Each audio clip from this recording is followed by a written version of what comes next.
2007 Chevy Silverado, half ton, two-wheel drive, lower ball joints, upper control arms. Support your vehicle, remove your tire. You want to lube your upper control arm bolts and nuts. You want to lube your little bracket bolt right here, it's a 10. You want to lube your ball joint bolt or stud nut. Lower ball joint stud nut, lube that. Lube your tie rod end stud and nut.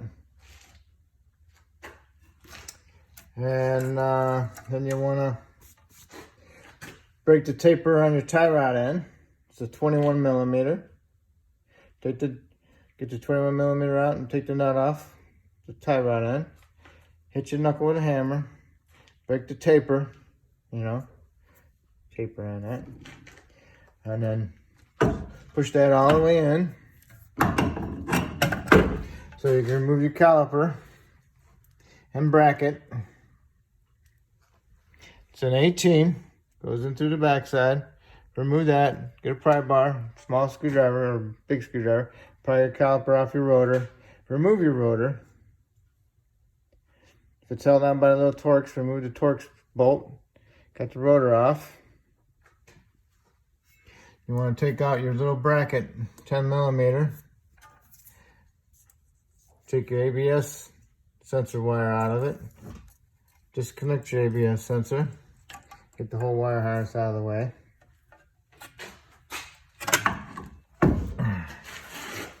Remove your lower ball joint nut. Remove the upper ball joint nut and put it back on with a couple threads. Hit your knuckle with a hammer, break the taper loose on the upper. Hit your hammer on the lower knuckle to break the taper. And then we can remove our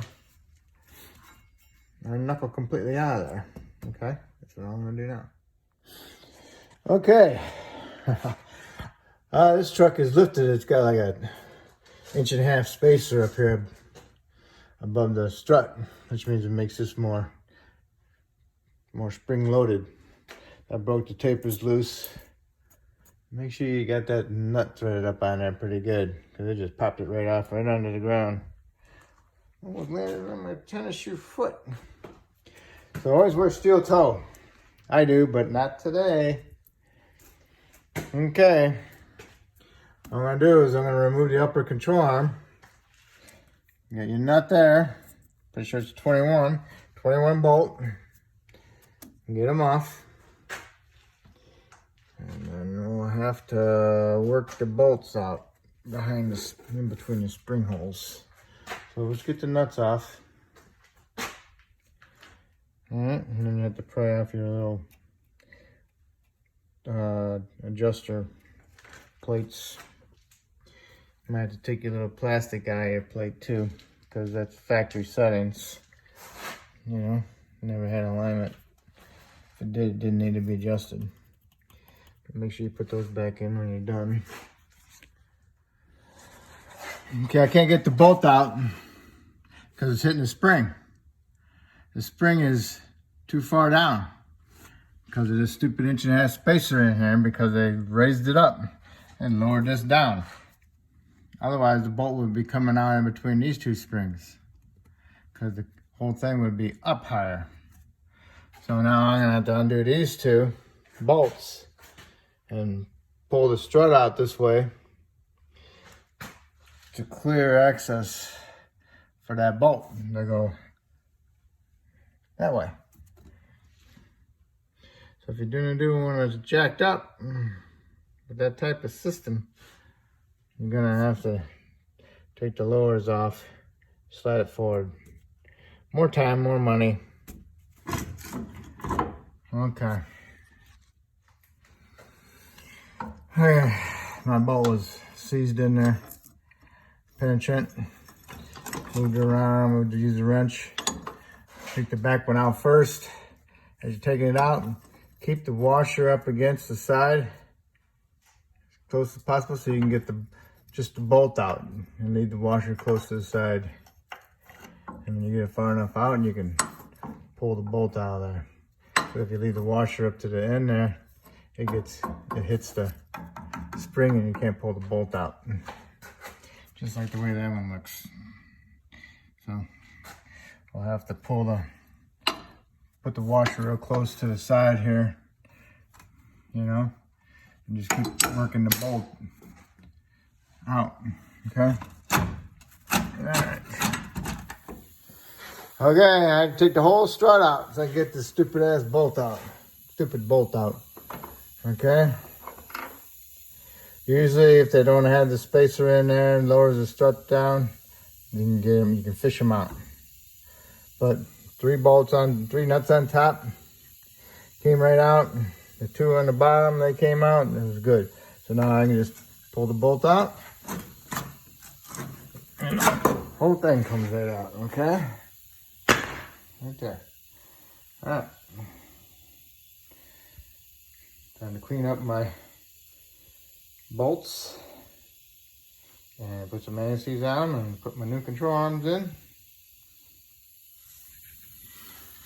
Okay, I got my arms in, got my bolts in, anti-seize on them. If you don't have the plastic in there, before you take it apart, mark it, the washer, where the pin is, so you can put it exactly in the back in the same spot. That's for your camber adjustments. Do the same thing on the front and the back. Okay. Put the pin in on the washer to the pin there, and it'll be good. Okay.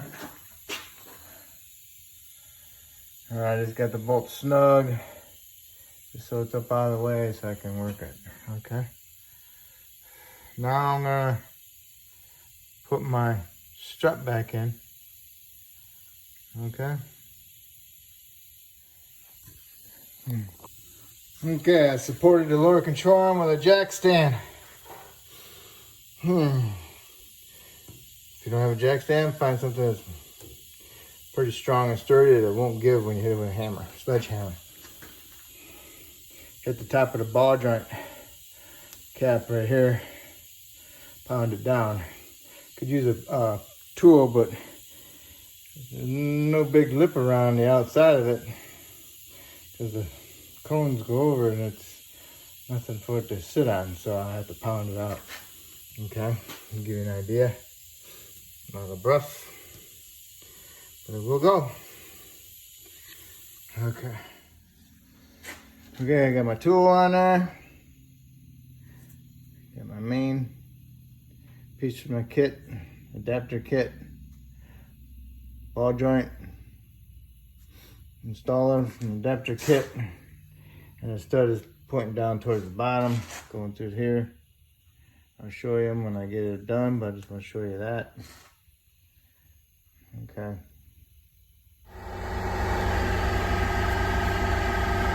Okay, this is what I use. Goes in there like that. All that goes in there.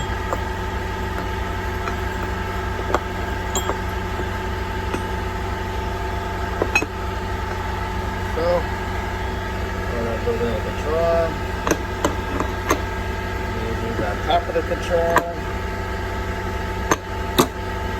to allow the ball joint to go through the arm without actually hitting anything on the installer. Okay. I know this is the old one, but oh well. So that's what we're using to install. Okay, I got my strut in. I started my top nuts, put the anti-seize on the studs. Got my lower bolts in, put some anti-seize on them. Tighten my stabilizer link up.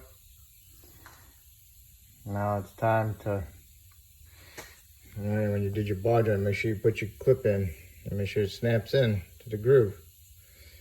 And then we have to put our grease zerk on, the lower and the top. Okay. Then we can put the knuckle on. Got my grease zerks on. Okay. Put my knuckle up there. tighten up my lower nut for the ball joint and put my cotter pin in there. Now all I gotta do is pry my upper control arm down into my knuckle. Hopefully it will make it. Otherwise I have to put the jack stand under the control arm and push the control arm up with the vehicle weight. And then I can put the top ball joint in. We'll find out. Okay, I just put the jack stand under it. Lowered the vehicle down, put most of its vehicle weight on it. That way I can lower the upper control arm into the knuckle and put my nut on. Use a big pry bar, pry the control arm down into the knuckle, put my nut on, tighten my nut, put my cotter pin in, tighten my upper control arm bolts and nuts. I held my bolt with the 21 wrench, and I use a 21 socket with a breaker bar ratchet and tighten my upper eccentric nuts. Then I hooked up my anti-lock line, put it in my clip, connect to my connector. Okay, make sure it stays in because you don't want to hit the wheel. Then I put my rotor on, and then I put my caliper bracket on, my two 18mm bolts, head bolts, and then my tie rod in with the 21 socket. Okay, and also I greased my ball joints, upper and lower, put 5 pumps in them. Okay, and I put my bracket on. Don't forget about your bracket.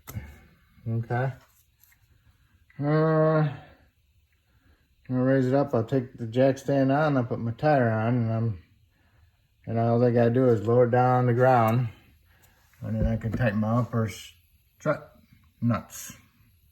So don't forget your upper strut nuts, and don't forget to tighten your wheel lug nuts. All right, that's it.